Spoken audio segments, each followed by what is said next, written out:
શ્રી રામચરિતમાનસમાં કુલ 7 સોપાન છે.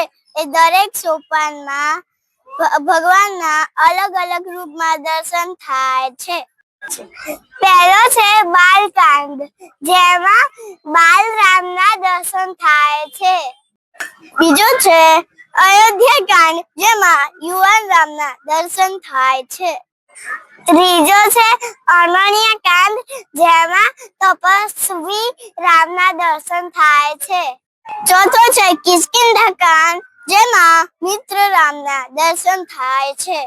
પાંચમો છે સુંદરકાંડ, જેમાં સમ્રાટ વસંત રામના દર્શન થાય છે. છઠ્ઠો છે લંકાકાંડ, જેમાં વીર રામના દર્શન થાય છે. સાતમો છે ઉત્તરકાંડ, જેમાં રાજા રામના દર્શન થાય છે. શ્રી રામચરિત